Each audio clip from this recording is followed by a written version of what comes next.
안녕하십니까. 입문과정 8번째 시간입니다. 물권 강론 보고 있고요. 이제 점유권과 소유권까지 살펴봤죠. 이제 제한물권, 소유권을 제한하는 물권 두 종류가 남았죠. 용익물권하고 담보물권 남았습니다. 그중에 이제 용익물권이라고 타인 부동산을 일정 기간 사용 수익하는 권리를 싸잡아서 용익물권이라고 합니다. 세 가지가 있습니다. 지상권, 지역권, 전세권. 자, 지상권하고 지역권은 땅지자를 쓰죠. 그러니까 지상권하고 지역권은 타인 토지에 관한 권리입니다. 반면에 전세권은요, 타인 부동산, 즉 타인 토지 또는 건물을 사용수익할 수 있는 권리가 됩니다.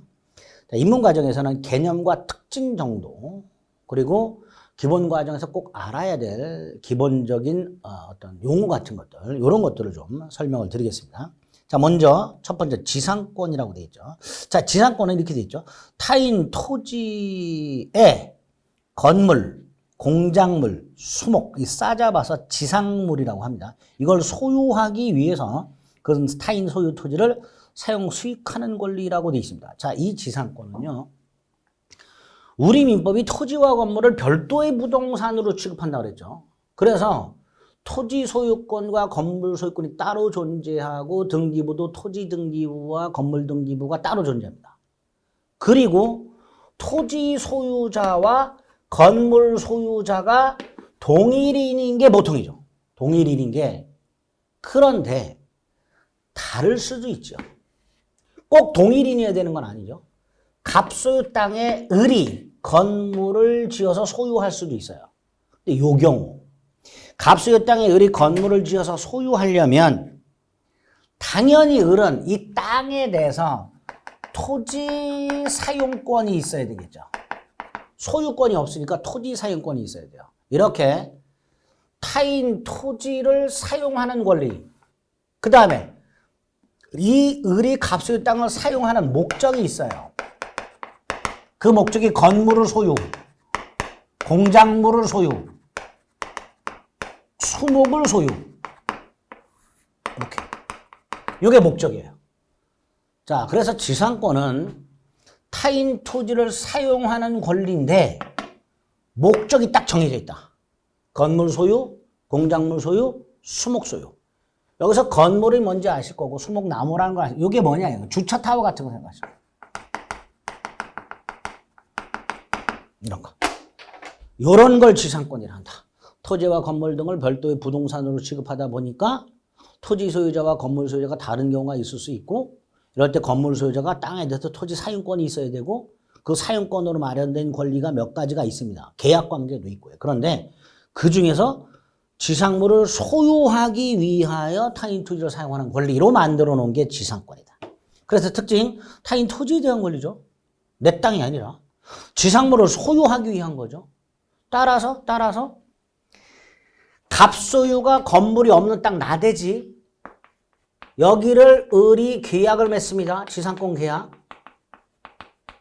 그래서 을이 이 땅에 대해서 지상권을 취득하고 나서, 그리고 나서 건물을 지어요. 그럴 수 있죠. 그러니까 지상물이 없어도 지상권은 성립하고요. 또 을이 이렇게 건물을 지어서 소유하고 있다가 낡아서 건물을 때려부시고 새로 져. 즉 지상물이 중간에 멸실되더라도 지상권은 소멸하지 않죠. 다시 말해서 지상물은 지상권 성립 요건도 아니고 존속 요건도 아니게 됩니다. 그래서 기존 또는 현재 지상물이 없어도 지상권은 유효하게 성립 존속하게 됩니다. 자, 이때의 지상물은 건물, 공작물, 수목이고요. 경작의 대상이 되는 식물 소유, 즉 농작물의 소유 목적은 제외되죠. 농작물 소유 목적 지상권 안 됩니다. 건물, 공작물, 수목 소유 목적입니다.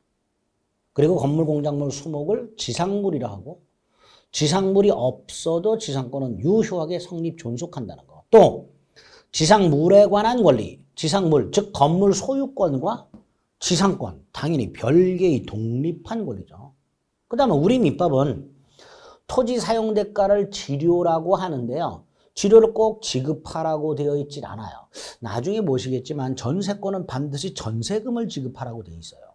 근데 지상권이나 지역권은요, 남의 땅을 사용하는데 그 사용 대가, 즉 지료를 지급하라고 되어 있질 않아요. 그러니까 토지 소유자와 지상권자가 지상권 계약을 할 때 지료 지급을 약정할 수도 있고 안 할 수도 있습니다.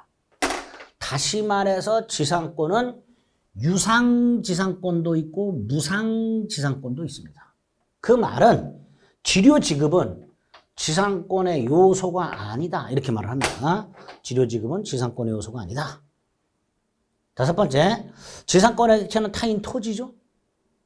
그 토지는 개수를 어떻게 판단하죠? 필 단위로 판단하죠. 이때 타인 토지, 일필 토지 전부가 지상권의 객체냐? 아닙니다. 일필 토지 전부일 수도 있고 일부만 사용할 수도 있어요.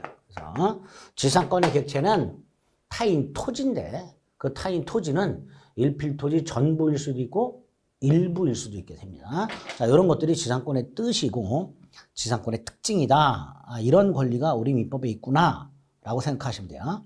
자, 이런 지상권은 취득하는 방법, 대원칙이 두 가지죠. 계약 등 법률 행위한 취득과 법률 규정에 의한 취득이 있을 수 있죠. 자, 법률 행위한 취득이 뭐예요? 계약이죠. 토지 소유자와 지상권을 취득하려는 자 사이에 지상권 설정 계약을 하죠. 법률 행위죠. 그리고 부동산 물권이죠. 186조가 적용이 되겠죠. 따라서 등기를 해야 되죠. 갑소유 토지 등기부을 구해 지상권자을 이렇게 등기가 돼야 되겠죠. 그게 법률 행위에 의한 취득이 되겠죠.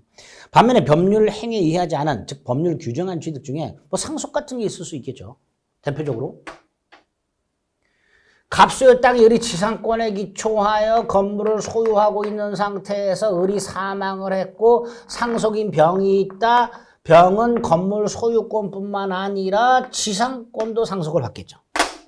이런 식으로 상속 등을 통해서 취득하는 경우가 있는데 중요한 게 법정지상권이라는 게 있습니다. 이 법정상권은 법에서 건물 소유자에게 지상권을 인정하고 있습니다. 법에서 특별하게 규정을 두고 있어요. 그걸 싸잡아서 법정지상권이라고 하고요. 민법에 있는 게 있고요. 그 다음에 임목에 관한 법률에 있고요. 가등기 담보 등에 관한 법률에 있고요. 대법원이 인정하는 게 있어요. 대법원. 이게 관습법이라고 그랬죠. 관습법에 의한 게 두 종류가 있습니다. 분묘기지권이라는 놈과 관습법상 법정상권이라는 게 있습니다. 자, 이렇게 토지 소유자와 건물 소유자 사이에 계약을 하지 않았지만 일정한 요건을 갖추면 법에서 건물 소유자에게 지상권을 인정하고 있는 것, 이걸 법정상권이라 하고, 명문 규정을 통해서 인정하고 있는 게 있고 대법원이 인정하고 있는 게 있는데, 그중에 명문 규정을 통해서 인정하고 있는 것 중에 민법이 인정하고 있는 게 두 종류가 있어요. 305조하고 366조가 있습니다. 그리고 대법원이 인정하고 있는 게 있는데, 자, 하나하나 볼 필요 없고요. 딱 하나 가지고 왜 법정상권 인정되는가를 생각을 해봅니다. 하나만 가지고 366조를 생각을 해보겠습니다. 자, 갑소유 땅이 있어요. 갑소유 건물이 있는데요. 갑이 돈이 필요해서 을은행에서 돈을 빌립니다. 그리고 을은행은 담보를 요구합니다. 뭘 맡기고 빌려가라 말이지. 자, 이때 갑이 땅을 맡겨요. 근데 건물도 맡기려고 그랬더니 을이 건물은 낡아서 안 된다. 땅만 잡겠다. 그래서 갑이 토지만 담보로 제공해요. 갑이 갖고 있는 토지와 건물 중에서 토지만 담보로 제공합니다. 자, 토지 건물은 별개의 부동산이라고 했어요. 그러니까 이 은행은 이 토지에만 저당권을 갖게 돼요. 갑소유 땅, 갑소유 건물이 있는 상태에서 땅에만 저당권이 설정이 됩니다. 땅에만. 자, 근데 저당권은 어떤 기능이 있다고 그랬죠, 우리가? 갑이 을에게 돈을 갚지 않으면 을은 저당권에 기초하여 땅을 경매를 한다 그랬죠. 그래서 그 경매 대가로부터 채권을 회수한다 그랬어요. 자, 그럼 이 상황에서 갑이 돈을 갚지 않아. 그럼 이 땅, 저당권자는 이 땅을 경매에 넣죠. 이걸 저당권 실행이라고 합니다. 저당권 실행 경매. 자, 이때 이 땅이 병에게 경락이 되면 법원이 병에게 경락 허가 결정합니다. 그러면 땅 소유자하고요. 건물 소유자가 달라졌죠. 이때 병소유 땅에 갑이 건물을 소유하려면 뭐라 그랬죠? 갑이 땅에 대해서 토지 사용권이 있어야 되죠. 이게 없으면 건물은 철거가 된단 말이죠. 무단 건물이니까. 종전에는 갑이 소유권을 갖고 있었단 말이에요. 근데 땅이 병에게 넘어갔어요. 갑은 땅에 대한 소유권을 상실했으니까 소유권 말고 다른 토지 사용권이 있어야 건물이 철거당하지 않게 됩니다. 이럴 때 갑에게 법에서 정한 지상권이 인정이 돼요. 이게 366조 법정상권입니다. 결국 법정상권이란 건 토지하고 건물이 있어요. 토지하고 건물이 있습니다. 소유자가 동일한 사람이에요. 같은 사람이에요. 이 상태에서 어떤 원인에 의해서 토지와 건물의 소유자가 이렇게 달라져요. 그때 건물 소유자가 취득하는 게 법정상권이에요. 다시 한번 토지와 건물이 존재하고 소유자가 동일한 상태에서 어떤 원인에 의해 토지와 건물의 소유가 달라지게 됐을 때 건물 소유자가 취득하는 게 법정상권입니다. 그 중에서 자, 토지와 건물이 존재하고 소유자가 동일, 소유자 동일, 어떤 원인에 의해서 토지와 건물의 소유자가 달라져. 여기서 요 원인이 무엇이냐에 따라서 내용이 나눠지는 거예요. 원인이 무엇이냐. 어떤 원인에 의해서 달라지는가에 따라서 내용이 달라지게 되고요. 그 중에 366조는 원인이 뭐냐? 저당권이 실행이 됐다. 이게 원인이 되는 거예요. 저당권. 토지나 건물에 있었던 저당권자가 토지나 건물을 경매를 넣었어. 그게 원인이 된 거예요. 그래서 달라졌어. 이게 366조가 됩니다. 자, 입문 과정에서는 법정상권이라는 게 왜 필요한가 하고요. 그걸 366조 가지고 이해하시고, 그 다음에 대원칙. 토지와 건물이 존재하고 소유자가 동일한 상태에서 어떤 원인에 의해 토지와 건물의 소유자가 달라지게 됐을 때 건물 소유자가 취득하는 걸 말하는데 이 원인에 따라서 세분화가 된다. 그러니까 이 요건에 따라서 이 요건에 딱 들어맞아야 법정상권이 인정이 되는 거고요. 들어맞지 않으면 법정상권이 인정이 안 되겠죠. 그런 의미로 기억하시면 됩니다. 자, 법정상권, 토지와 건물의 소유권자가 동일인 상태에서 어떤 원인에 의해서 소유가 달라졌을 때 법이나 관습법, 대법원에 의해서 건물 소유자가 취득하는 지상권을 말하고 법정상권, 관습법성 지상권, 분묘기지권 등이 있다. 자, 이렇게 개념을 잡은 다음에 366조를 보면 이렇게 돼 있죠. 저당물의 경매로 인하여 토지와 건물이 다른 소유자에게 속했을 때 토지 소유자는 건물 소유자에게 지상권을 설정해 준 것으로 본다. 이렇게 되죠. 토지가 있고 건물이 있는 상태에서 저당권이 설정이 되고 그 저당권이 실행이 돼서 그 결과 토지와 건물의 소유자가 달라졌을 때 토지 소유자는 건물 소유자에게 지상권을 설정해 준 것으로 본다. 이런 게 366조 법정사건이다. 아마 이렇게 법정사건의 개념을 잡아주시면 되겠습니다. 판례가 굉장히 많습니다. 나중에 기본서 보면 머리가 딱딱 아파져요. 그 다음에 이제 존속기간과 갱신이라는 개념이 나옵니다. 존속기간은 계약기간 생각하시면 돼요. 자, 존속기간은 두 종류가 있습니다. 권리존속기간이 있고요. 계약존속기간이 있습니다. 그리고 존속기간하고 세트로 나오는 게 뭐예요? 기간이 만료가 됐을 때 재계약이 나오죠. 재계약이 뭐예요? 갱신이죠. 갱신. 존속기간 및 갱신이라는 게 법의 개념이 나옵니다. 자, 크게 틀을 잡습니다. 이 존속기간은 두 종류가 있습니다. 최장 존속기간이라는 게 있고요. 최단 존속기간이라는 게 있습니다. 최장 존속기간은요. 권리나 계약의 존속기한을 법이 제한하기 위해서 규정을 줍니다. 제한. 규정 형식은 이렇습니다. 몇 년, 초과, 연장 못하도록 해놨습니다. 몇 년을 초과하지 못한다. 몇 년보다 연장하지 못한다. 이렇게 해놨습니다. 반면에 최단은 몇 년보다 단축 못한다. 짧게 못한다. 이렇게 해놨습니다. 그럼 보세요. 최장 존속기간 나중에 보시겠지만 전세권 10년 초과하지 못해요. 그러니까 전세권의 계약 권리 존속기간은 최장 10년이야. 10년을 넘을 수가 없어. 최장 존속기간 하고요.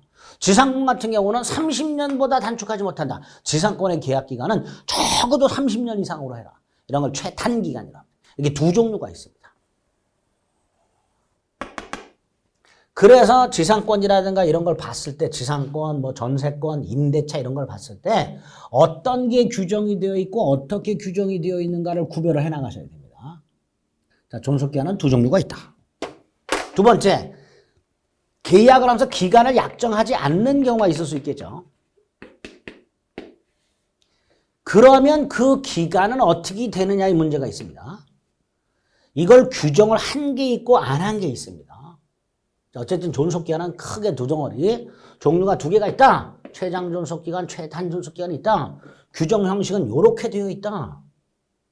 두 번째, 만약에 계약하면서 기간을 약정하지만 않으면 어떻게 처리할까? 요거에 대해서도 규정이 있는 게 있고 없는 게 있더라. 이렇게 일단 세팅을 해주세요. 그 다음, 갱신, 재계약이 있죠. 세 가지 방법이 있습니다. 당사자가 합의로 갱신하는 걸 약정갱신이라고 합니다. 계약기간이 끝날 무렵에 만나가지고 합의로, 쉽게 말하면 우리가 재계약하는 거죠. 만나서 합의로 갱신하는 경우를 약정갱신, 합의갱신이라고 말합니다. 반면에 법정갱신이라고요. 묵시의 갱신이라고도 하는데요. 법에서 정한 요건을 갖추면 갱신한 것으로 간주. 이걸 법정갱신, 묵시갱신이라고 합니다. 세 번째가요. 갱신의 간접적 간제라고요. 글씨가 개발세발입니다. 갱신의 간접적 강제라고요. 어느 일방이 기간이 끝날 무렵에 상대방한테 갱신을 청구해요. 갱신합시다. 갱신 청구. 그런데 상대방이 이걸 거절을 해요. 아, 싫어. 갱신합시다. 그랬더니 상대방이 거절합니다. 그러면 갱신을 청구한 자가 그래? 그럼 이거 사. 뭘 사라고 해요. 이걸 매수 청구권이라고 합니다. 근데 이거는 거절을 못하도록 해놨어요. 자, 보세요. 갱신해 주세요. 갱신합시다. 거절. 그래? 이거 사. 무조건 사야 돼요. 그러니까 청구받은 사람 입장에서는 거절을 했다가는, 갱신 청구를 받은 사람 입장에서 거절을 했다가는 뭘 억지로 사야 돼. 강제로. 그러니까 고민을 하겠지. 야, 이거 갱신 거절했다간 저걸 사야 되는데 살 돈은 없고 고민이 좀 되겠지. 그래서 잠을 못 자겠죠. 즉 갱신을 심리적으로 강요하는 기능을 갖고 있는 걸 갱신의 간접적 강제라고 합니다. 요게 갱신의 간접적 강제가 수단이 두 개, 갱신 청구권 및 매수 청구권입니다. 그런데 요거를 조금 완화시켜 놓은 게 주택임대차보호법이나 상가건물임대차보호법 특별법에 있어요. 뭐라고? 갱신 요구권이라고. 조금 달라요. 갱신 요구권은. 주택임대차 계약갱신 요구권, 상가건물임대차 계약갱신 요구권 이렇게 있습니다. 그래서 우리 민법 및 특별법에서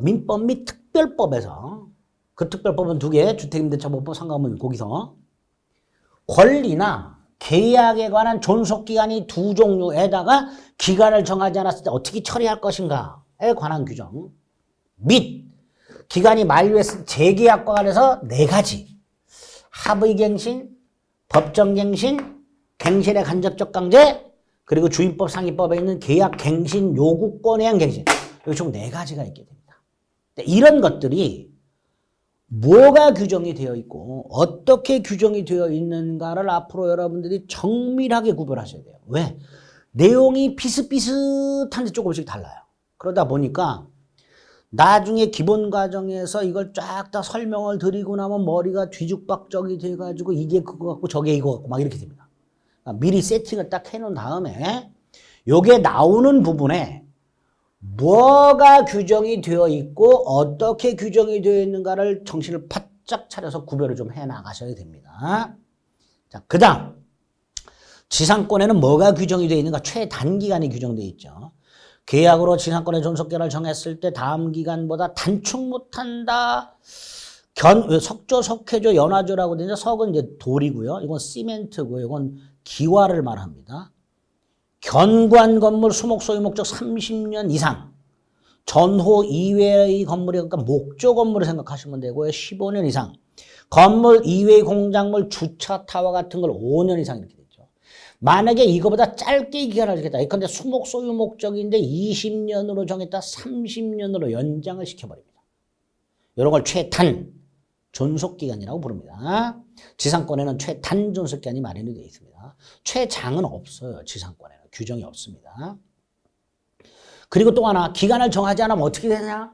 이것도 문제가 된다 그랬죠? 281조에서 뭐라고 되어 있어요? 기간을 정하지 않아도 280조에서 정한 기간이 되는 거야. 그러니까 예를 들어서 수목 소유 목적으로 지상권을 설정했는데 기간을 약정하지 않으면 30년이 기간이 되는 거예요. 30년이. 주차 타워 소유 목적으로 지상권 계약을 했는데 기간을 정하지 않으면 5년이 기간이 되는 거예요. 나아가 이것도 안 정했어요. 을이 갑소유 땅에 지상권을 설정하면서 건물을 소유할지 수목을 소유할지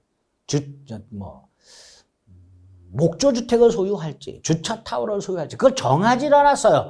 그럴 때도 전조 2호니까 15년으로 보게 됩니다. 이런 식으로 지상권은 최장 존속기간은 규정이 없다. 최단기간에 규정되어 있다. 30년, 15년, 5년 엔드 기간을 정하지 않아도 기간을 법에서 정해준다. 281조. 그러니까 지상권 계약을 할 때 존속기간을 약정하지 않고 계약을 하더라도 그 계약은 유효가 되겠죠.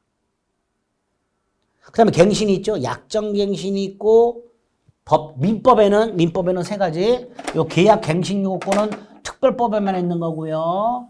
민법은 세 가지. 그 중에서 지상권에는 요거는 없고요. 법정갱신은 없고요. 약정갱신과 갱신의 간접적 강제가 규정이 되어 있습니다. 약정갱신이 284조입니다. 지상권은 당사자가 얼마든지 갱신할 수 있고 갱신할 때도 30년, 15년, 5년보다 단축을 못하도록 해놨습니다. 그 다음에 갱신의 간접적 강제라고 이렇게 되어 있죠. 지상권이 소멸했을 때 지상물이 현존하고 있다. 지상권이 기간 만료로 소멸했는데 갑소유 땅에 을이 지상권을 갖고 있었고 그리고 을이 건물을 소유하고 있었는데 이 지상권이 존속기간이 만료가 됐어. 그런데 을의 지상물이 남아있어. 을은 갱신하고 싶으니까 갱신을 청구하겠지. 이때 갑이 을이 갱신해 주세요. 오케이. 그러면 약정갱신으로 가겠죠. 그런데 갑이 갱신을 원하지 않아. 이 땅 이제 내가 쓸 거야. 거절해. 그러면 을은 그럼 건물 사라 말이지. 그래? 그럼 건물 사. 이걸 지상물 매수 청구권이라고 하고요. 갑은 거절 못합니다. 건물 사야 됩니다. 그래서 갑의 입장에서는 을이 갱신 청구했을 때 고민을 좀 하겠죠. 그래서 지상권이 존속기간 만료로 소멸했을 때 지상권자에게 갱신 청구권 및 건물 매수 청구권, 지상물 매수 청구권 이 두 가지를 마련을 해서 갱신의 간접적 강제 수단으로 활용하고 있더라라고 생각하시면 돼요. 자, 여기까지가 지상권의 뜻이고 특징입니다. 효력은 나중에 자세히 볼 것이고요. 특수지상권이라고 분묘기지권이라는 놈만 좀 생각해 봅니다. 특수지상권에 세 개가 있어요. 구분지상권, 분묘기지권, 관습법상 법정상권이 있는데 나중에 개념 잡고요. 분묘기지권만 뭔지 간단히 생각을 해봅니다. 분묘기지권. 분묘가 뭐지요? 묘지죠, 묘지. 그럼 분묘기지권은 뭐냐? 분묘기지권. 이렇게 돼 있죠. 타인 토지에 분묘를 설치를 해요. 남의 땅에. 갑소유 땅에 을이 분묘를 설치해요. 자, 이 분묘 공작물의 일종입니다. 그럼 을이 분묘를 설치했잖아요. 이 설치한 자가 분묘 소유권을 갖게 돼요. 분묘에 대한 소유권도 인정합니다. 어쨌든 이 분묘를 소유하면서 때가 되면 이 묘지에 와가지고 제사도 지내고 봉사도 하겠죠. 요걸 목적으로 분묘가 설치되어 있는 요 바닥면, 요걸 분묘기지라고 합니다. 및 주위의 빈 땅, 공지라고 하죠. 요거를 사용할 수 있는 관습법, 즉 대법원이 인정하고 있는 지상권하고 비스무리한 권리, 지상권 유사의 물권, 요거를 분묘 기지권이라고 개념을 잡습니다. 법에는 규정이 없고요. 우리 대법원이 인정하고 있는 겁니다. 자, 이런 분묘 기지권을 취득하는 방법 3가지만 입문과정에 생각합니다. 가장 기본이 을이 갑의 허락을 얻어서 분묘를 설치. 이게 가장 기본이 될 거고요. 두 번째, 을이 갑소유 땅에 무단으로 설치를 해요. 무단. 몰래. 그리고 20년이 지나. 그럼 분묘기지권을 시효취득하게 됩니다. 분묘기지권을 시효취득한다는 게 판례예요. 을이. 다만 2001년 1월부터 장사 등에 관한 법률이 시행이 됩니다. 장사 등에 관한.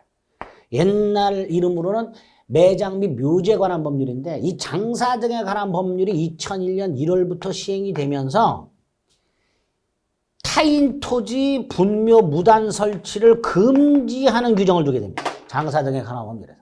그래서 우리 대법원이 남의 땅에 분묘를 무단으로 설치하여 분묘기지권을 시효취득하려면 장사 등에 관한 법률이 시행되기 전, 즉 2001년 1월 이전에 무단으로 설치하고 20년이 지나야 한다. 이렇게 얘기를 합니다.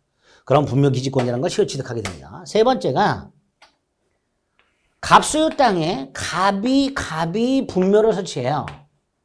그럼 갑소유 땅, 갑소유 분묘죠. 토지와 분묘가 동일인 소유예요. 근데 갑이 땅만 팔아요. 분묘 이전 특약 없이 땅만 팝니다. 그러면 토지와 분묘가 존재하고 동일인 소유에서 어떤 원인에 의하여 토지와 분묘 소유자가 달라졌죠. 우리 아까 봤던 법정상권하고 구조가 똑같아졌죠. 그러니까 갑이 뭘 취득하게 된다? 땅에 대해서 분묘기지권을 취득하게 됩니다. 이렇게 3가지 방법을 통해서 분묘기지권을 취득할 수 있다라는 게 대법원 판례입니다. 이렇게 지상권이라는 게 있다 확인하시면 되겠습니다. 개념과 특징, 존속기한 및 갱신, 특수지상권의 분묘기지권이란 거, 요 정도 세팅을 딱 해두시면 돼요. 그 다음에 이제 지역권이란 게 나왔습니다. 지역권이란 건 요 역의 뜻을, 지역. 요때 역이요, 한자로 요렇게 써요. 요렇게 쓰고요. 번역은 편익이라고 번역을 합니다. 자, 갑소유 땅이 있어요. 을소유 땅이 있고요. 여기 공로가 있어요. 그런데 갑소유 땅이 맹지거나 통로가 있지만 제 기능을 못하면 우리가 상린관계에서 주의토지 통행권이라는 게 인정된다고 그랬죠. 근데 이 갑소유 땅으로부터 공로까지 통로가 있어요. 아주 잘 개설이 되어 있어요. 포장도 잘 돼 있고요. 폭도 넓고요. 밤에 되면 조명도 환하게 들어와요. 그래서 갑이 공로로 출입하는데 큰 어려움이 없어요. 그런데 30분 걸려요. 여기 버스 정류장이 있어요. 그런데 갑이 을소유 땅을 딱 통행하면요. 여기 5분이면 가요. 그럼 갑의 입장에서는 을소유 땅을 통행하고 싶은 생각이 들 거예요. 그죠? 그런데 앞에서 봤던 상린관계의 주의토지 통행권이 인정이 안 된단 말이죠. 갑에게는. 왜? 갑에게 주의토지 통행권이 인정이 되려면 맹지거나 이 통로가 제 기능을 못해야 되는데 지금 갑소유 땅으로부터 공로까지 통로가 있고 시간이 좀 오래 걸릴 뿐, 즉 불편할 뿐, 갑이 이 기존의 통로를 통행하는 게 을소유 땅을 통행하는 것보다 좀 불편할 뿐, 이 통로가 제 기능을 못하진 않는단 말이죠. 그러니까 갑은 주의토지 통행권이라는 게 인정이 안 돼요. 그래서 갑이 을을 찾아가서 내가 통행료를 얼마 정도 줄 테니까, 1년에 얼마를 줄 테니까 네 땅 중에서 요만큼. 예컨대 폭이 한 몇 미터 정도. 자동차가 지나다니면 몇 미터 정도가 필요할까? 한 3미터? 한 5미터? 네, 넉넉하게 5미터. 요만큼만 내가 사용하자. 라고 을하고 계약을 맺어서 갑이 이렇게 통로를 확보를 해요. 이때 이 빗금치 통로는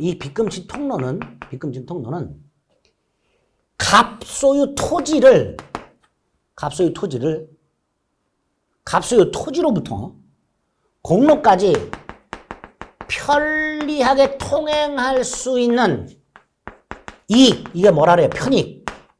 요거를 이 빗금치 땅이 제공하고 있죠. 다시 말해서 갑 소유 땅이 을 소유 땅으로부터 편익을 제공받고 있어요. 이런 권리를 지역권이라고 합니다. 이런 권리를. 자, 여기서 착각하시면 안 되는 게 갑이라는 사람이 편익을 받는 걸로 착각하시면 안 됩니다. 만약에 이 권리가 갑이라는 사람이 편익을 받는 권리라면 쉽게 말하면 이 통로를 갑만 통행할 수 있어요. 갑만. 갑의 부인, 갑의 자녀, 얘네는 통행을 못해요. 그러니까 갑만 열라 여길 통행하고 갑의 부인이나 갑의 자녀는 기존 통로로 통행을 해야 돼요.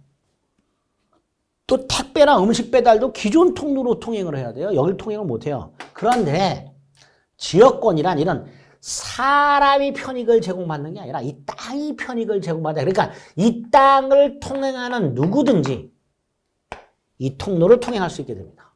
물론 지역권이라는 권리 자체는 사람이 취득을 해요. 사람이 취득을 하는데 다만 이 지역권은 그 사람을 위한 권리가 아니라 그 사람이 소유하는 땅을 위한 권리가 됩니다. 이런 걸 지역권이라 합니다. 개념이 조금 어렵죠. 다시 한번 지역권이라는 권리는 사람이 취득하지만 그 지역권이라는 권리는 그 사람을 위한 권리가 아니라 그 지역권자가 가지고 있는 땅, 지역권이라는 권리자가 가지고 있는 땅, 그 땅을 위한 권리가 됩니다. 그래서 지역권이라는 일정한 목적, 통행 같은 거, 타인 토지를 자기의 편익이 아니라 자기 토지의 편익에 이용하는 권리가 돼요. 용수지역권 같은 것도 있을 수 있죠. 갑이 경작을 하는데 물이 부족해서 을하고 계약을 맺고 을 소유 땅에 펌프를 설치해서 물을 끌어오고 있더라. 이 물을 끌어와 가지고 갑 소유 땅에 들이붓겠죠. 그러니까 갑이 아니라 갑 소유 땅이 을 소유 땅으로부터 물이라는 편익을 제공받죠. 아까 같은 걸 통행지역권이라 하고 지금 같은 걸 용수지역권이라고 부르기도 합니다. 어쨌든 이렇게 지역권이란 남의 땅을 자기의 편익이 아니라 자기 토지의 편익에 이용하는 권리를 말하게 되고요. 이때 편익을 제공하는 땅을 승역지라 하고요. 을소유 땅. 편익을 제공받는 땅을 요역지라고 합니다. 결국 지역권은 요역지를 위한 권리가 되죠. 요역지를 위한 권리. 이게 지역권의 뜻이 됩니다. 종류는 아주 다양합니다. 보통 우리가 이제 뭐 통행지역권이라든가 용수지역권 같은 걸 생각하는데요. 그 편익에는 아무런 제한이 없어요. 자, 지역권의 특징만 생각해 봅니다. 타인 토지를 자기 토지의 편익에 이용하는 권리라고 있죠. 그러니까 사람의 개인적 편익을 위해서는 지역권을 설정할 수 없습니다. 땅이 편익을 제공받아야 돼요. 사람이 편익을 받는 지역권. 사람이 편익을 받는 걸 인역권이라고 합니다. 인역권. 근데 지역권은 땅지자를 쓰죠. 토지가 편익을 제공받아야 돼요. 그러니까 사람의 개인적 편익을 위한 것을 인역권이라고 하는데 인역권은 민법이 없죠. 지류에 관한 규정이 없기 때문에 유무상을 불문합니다. 또 설령 대가 지급을 약정했다 하더라도 부동산 등기법, 등기 절차와 관련된 뭐 여기에는 규정이 없기 때문에 등기도 안 됩니다. 어쨌든 지역권은 이런 특징이 있다. 사람이 편익을 제공받는다. 지료라든가 이런 거에 대한 규정은 없더라. 그 다음에 요역지, 편익을 제공받는 땅, 일필토지 전부여야 되죠. 우리 용수지역권 생각해 보세요. 갑소유 땅, 요역지, 을소유 땅, 승역지. 갑이 을과 계약을 맺고 펌프를 설치해서 물을 끌어온다. 그 물을 요역지 전체에 들이붓겠죠. 반면에 승역지는 어때요? 요만큼만 필요하죠. 그러니까 요역지는 일필토지 전부여야 되죠. 반면에 승역지는 일부여도 상관이 없죠. 요역지는 반드시 일필토지 전부여야 되지만 승역지는 일부여도 상관이 없고요. 두 번째, 요역지와 승역지가 반드시 인접해야 되는가? 상린관계는 인접해야 되죠. 그런데 여기가 아니라 여기서 물을 끌어오는 경우 생각해 봅니다. 이렇게 펌프 설치해서. 그럼 요역지와 승역지는 인접해 있지 않죠. 이래도 되지요. 그러니까 요역지와 승역지는 반드시 인접할 필요가 없다. 이렇게 되겠죠. 자, 우리는 지역권이 뭔지 생각하고 특징을 생각해 보고 있습니다. 또 하나, 비배타적 공용적 성격이 있습니다. 여기까지만 생각을 해보자. 비배타적 공용적 성격은 예를 들어서 갑이 을소유 땅에 이렇게 용수지역권을 갖고 있을 때 을은 나머지 승역지를 사용하죠. 다시 말해서 갑이 요만큼을 독점하진 않아요. 우리 통행지역권도 생각해 보면요. 이렇게 갑이 을과 계약을 맺어서 통로를 개설해서 여기를 통행하고 있을 때 을도 통행할 수 있어요. 을도. 즉 지역권은요. 다른 물권과는 달리 승역지를 독점하진 않아요. 이걸 비배타적이다 이렇게 말해요. 배타적이란 말은 민법에서는 독점이다 이런 의미로 이해하시면 돼요. 지역권은 승역지로부터 물을 끌어오거나 승역지를 통행을 할 뿐 지역권자가 승역지를 독점하지 않기 때문에 이 승역지는 지역권자가 편익을 제공받으면서 승역지 소유자도 사용하게 됩니다. 결국 승역지는 지역권자, 승역지 소유자가 함께 사용하죠. 즉 승역지를 공용하게 됩니다. 그래서 지역권은 승역지를 독점하지 않기 때문에 승역지를 지역권자와 승역지 소유자가 공동으로 사용하는 특징이 있습니다. 이걸 공용적 성격 이렇게 부릅니다. 이런 걸 지역권이라 한다. 나머지 성질들이나 이런 건 좀 어려워요. 자, 그래서 지역권의 개념과 기본적인 특징을 생각해 보시고, 자, 용익물권의 마지막 전세권이 남았는데요. 이것도 공부 딱 시작할 때, 민법이라는 걸 공부를 시작할 때 미리 개념을 확실하게 잡아야 됩니다. 왜냐하면요. 우리 지상권이라든가 지역권이라는 말은 잘 안 들어봤지만 이 전세라는 말은 많이 들어봤죠. 예를 들어서 이제 주택 같은 거, 아파트 같은 걸 내가 사질 않고 빌려서 사용할 때 월세가 있죠. 반전세라는 게 있죠. 전세라는 게 있죠. 아파트 월세, 아파트 반전세, 아파트 전세 이런 게 있는데 여기서 말하는 이 전세하고 지금 보고 있는 이 전세권은 전혀 다른 겁니다. 전혀 다른 겁니다. 전혀 다른 거예요. 갑소유 아파트 101동 101호에 대해서 을과 전세 계약을 했다. 자, 이때 이 아파트 등기부 을구의 전세권자 을로 등기가 됐다. 요게 민법상 전세권이고요. 요게 전세권이고요. 물권입니다. 반면에 등기가 안 됐다. 전세권이 등기 안 됐다. 요걸 미등기 전세, 채권적 전세라 하고요. 요거는 임대차입니다. 임대차. 특수한 임대차예요. 그러면 우리가 보통 아파트를 전세 계약을 할 때 전세권 등기를 해야 안 해요? 거의 안 하죠. 그러니까 그거는 우리가 지금부터 보는 전세권이 아니고요. 그냥 주택임대차예요. 그래서 앞으로 보게 되는 전세권은 전세권 계약을 하고요. 전세권 등기를 꼭 해야 되는 물건이다. 구별을 하셔야 됩니다. 다만 내용이 굉장히 비슷하고요. 주택임대차하고 또는 한강건물 임대차하고 내용이 굉장히 비슷하고요. 심지어 똑같은 경우도 있어요.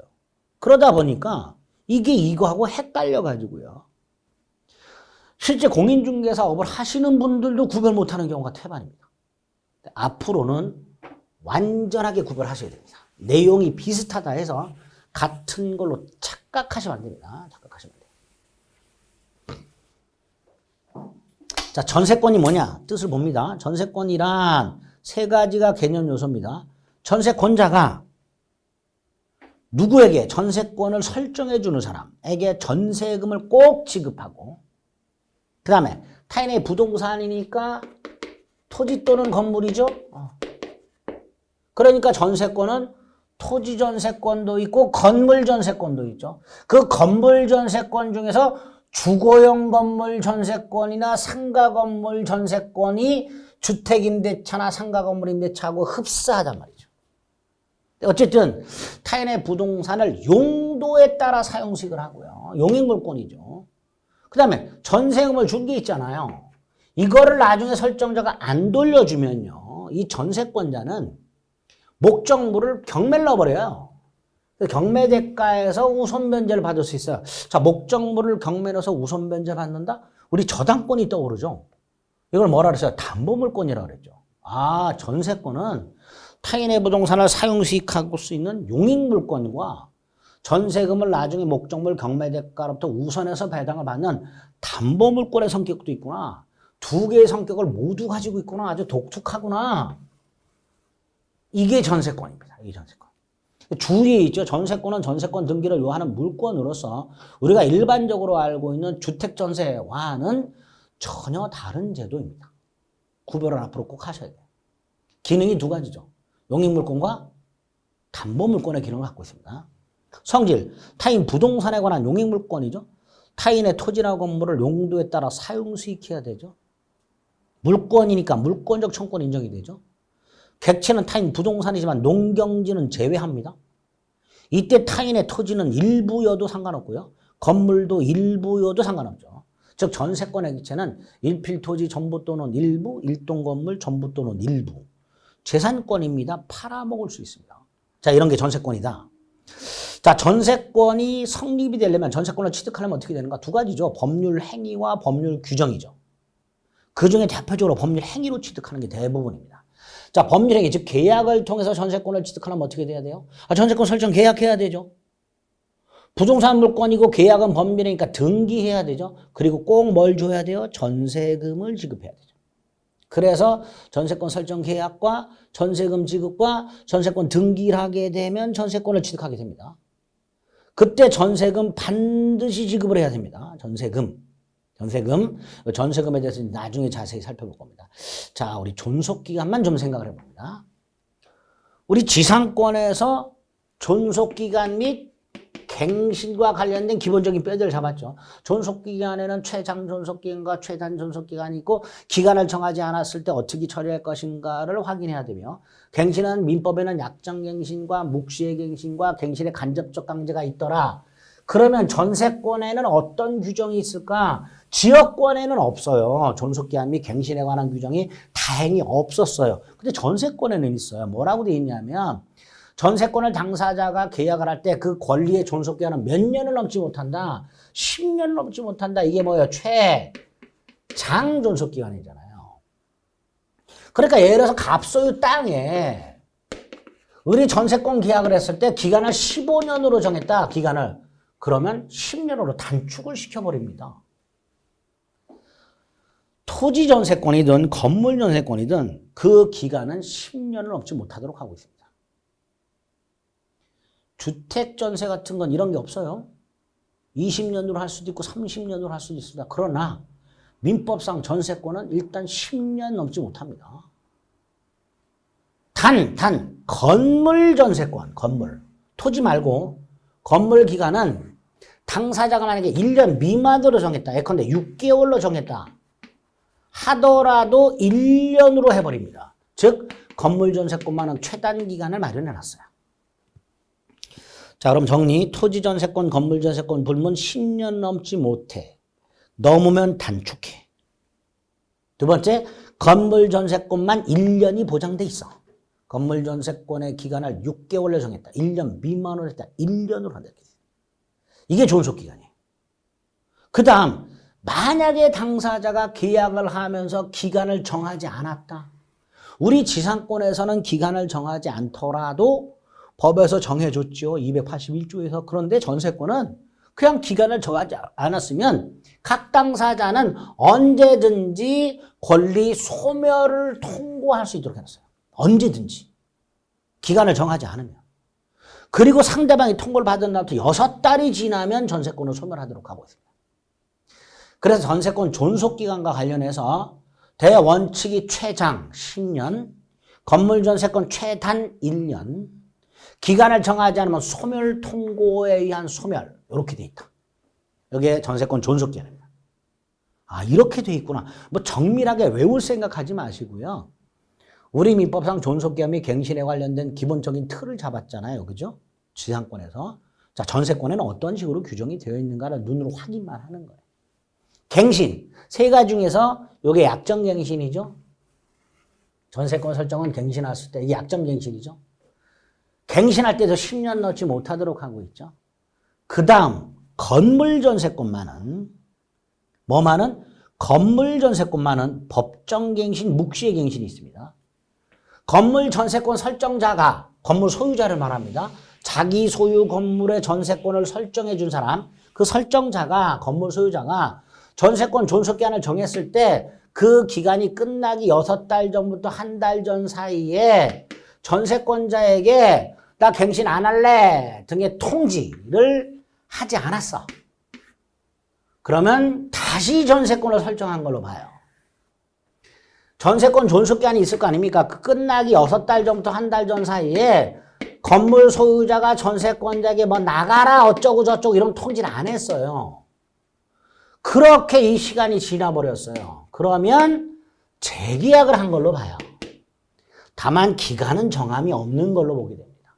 재계약을 했을 때 기간은 정함이 없는 걸로 보게 됩니다. 이렇게 전세권이 뭐고, 특징은 뭐고, 어떻게 취득하고, 존속기한 및 갱신은 어떻게 규정이 되어 있는가까지 딱 입문에서는 기억을 하시는 거예요.